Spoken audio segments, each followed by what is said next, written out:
Olá, meu nome é Alberto e seja muito bem-vindo e bem-vindo ao canal Dev Eficiente. No episódio de hoje, eu quero mostrar para você um exemplo prático do pior acoplamento que eu acho que existe, que é o acoplamento mental. Eu já falei sobre isso aqui em outros vídeos do canal, vou deixar aqui, na descrição o link para você assistir. E eu quero te dar um exemplo desse tipo de acoplamento no código do Spring, que é uma tecnologia ultra famosa aí, para além do mundo Java, usada no mundo inteiro e que obviamente também carrega suas dívidas técnicas, afinal de contas a gente está falando de um pedaço de software aí que já tem aí, suas dezenas de anos, beleza? Então não tem como não carregar isso e a coisa vai acontecendo, vai evoluindo, tudo mais.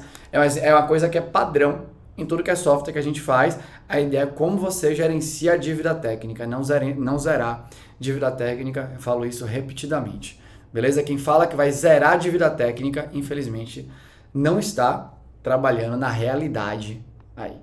Então deixa eu mostrar para você aqui o código, beleza? É um código bem diretaço aqui. O vídeo vai ser bem curto, para ser bem sincero. Esse daqui é o código de uma classe do Spring que chama Dispatcher Servlet, que é a classe que é responsável por lidar com requests dentro do Spring. Então, basicamente aqui, quando nesse trechinho de código que eu vou mostrar para você aqui, ó, nesse daqui, o acoplamento mental vai acontecer aqui, basicamente. Então, olha só esse código. Ele tem um mapped handler e ele fala aqui, apply pre-handle, e aí passa a request e o response, e se não tem nada para... E se o treco aqui retorna falso, ele já retorna. Então, aqui, é uma parte de interceptors do Spring que você pode executar um código antes do seu controller exatamente, depois vai para o seu controller, depois você pode executar um código depois. Aí aqui ele vem e chama de fato aqui, o handler que vai acabar fazendo a chamada para o método do seu controller. Então ele tem aqui, esse HA, por sinal o nome de variável é muito ruim, que é o handler adapter aqui. E ele tem aqui, handler adapter.handle, processa de request, response e patacular. E retorna aqui, ó, um objeto aqui que ele coloca nessa variável MV. MV é uma variável do tipo Model and View.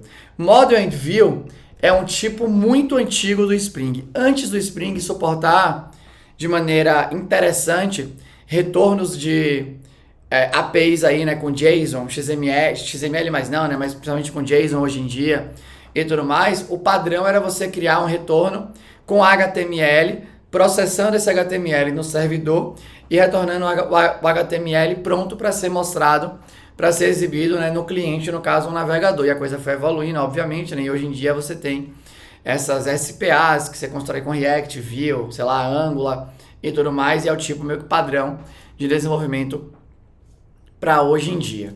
Mas então aqui, percebe que aqui é um pouco de dívida técnica no sentido que ele teve que adaptar esse Model and View para suportar esse tipo de retorno e tal, só mais um detalhezinho aqui, Mas o que eu quero para chamar a atenção é aqui agora. Ele chama o handle e embaixo ele faz assim, ó.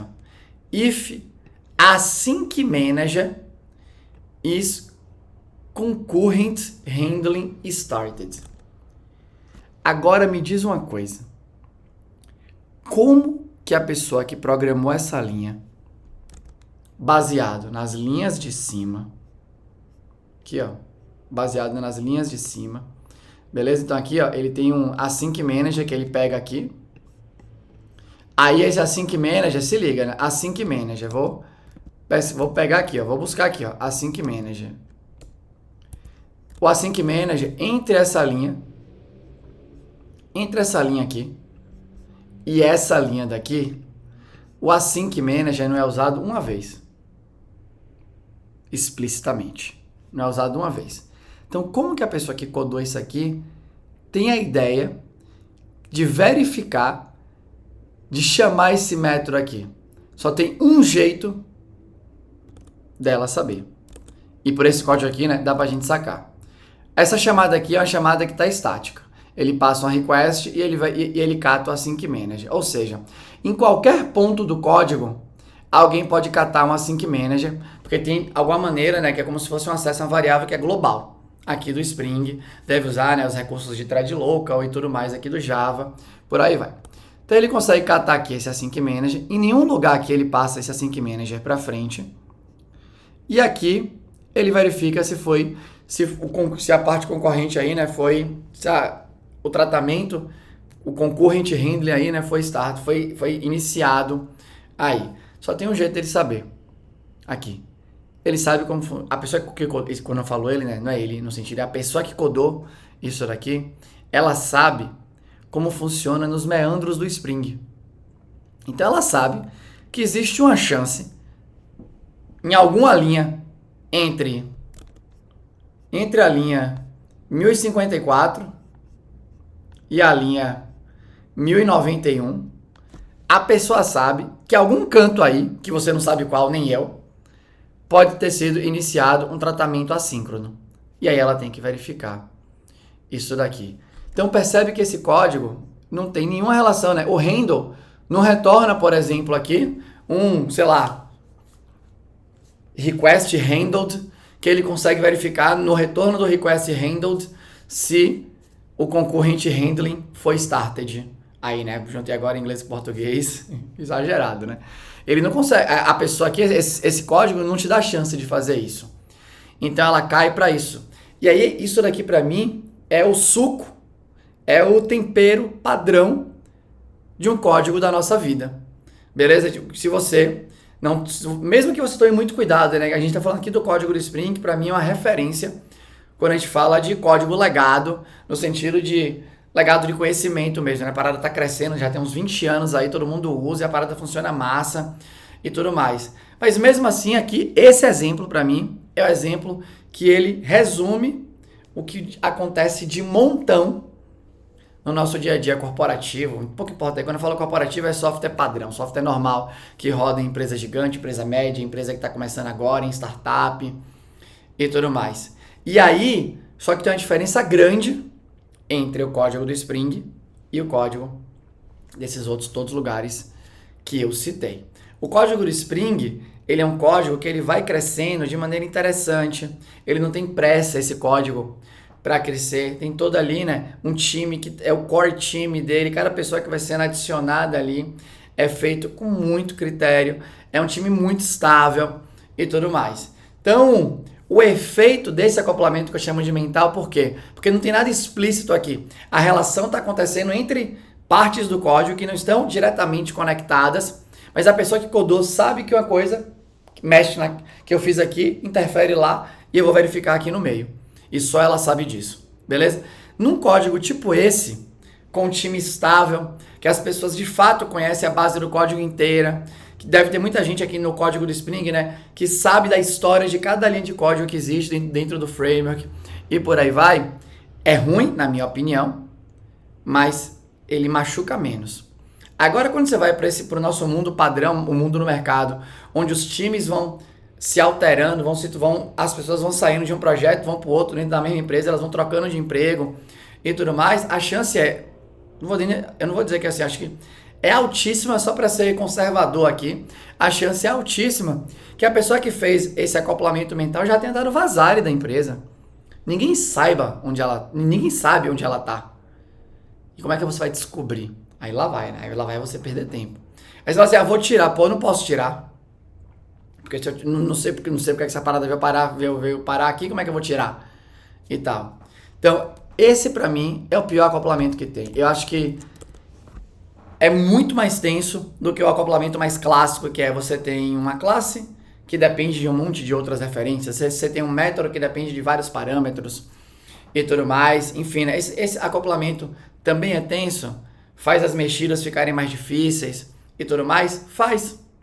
Mas a refatoração é mais direta. O bagulho tá explícito. É ruim, mas você tá vendo. Aqui, não.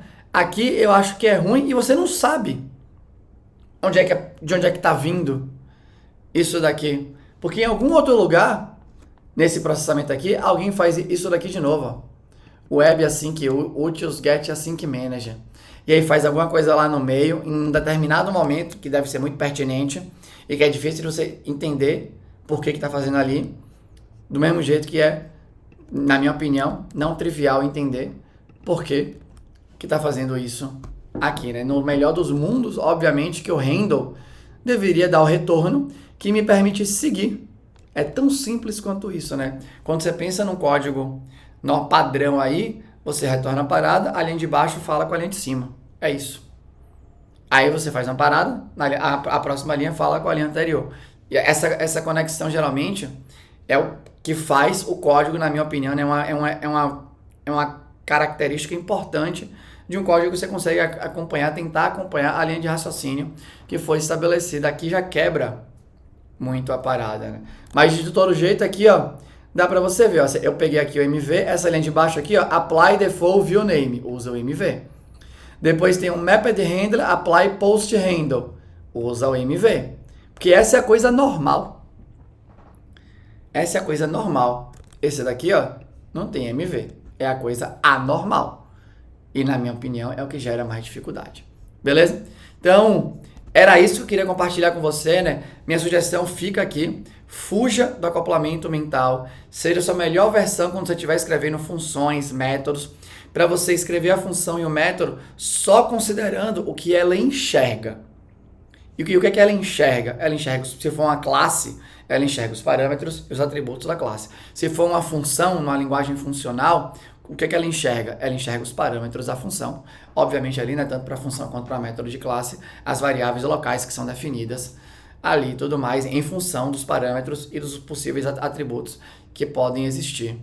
Aí, se você for sua melhor versão nisso, tomar bastante cuidado com isso, olhar sempre, prestar bastante atenção nessa linha de raciocínio, eu acho que diminui a chance de você gerar acoplamentos mentais aí no seu código. Beleza? Era isso que eu queria compartilhar aqui com você. E um recado final, antes de me despedir, né, que eu tô sempre deixando agora no finalzinho do vídeo, porque se você chegou até aqui, eu entendi que você de fato gostou aí da parada. Então eu quero te lembrar que eu e Maurício Anish temos um treinamento que chama Jornada Dev Eficiente.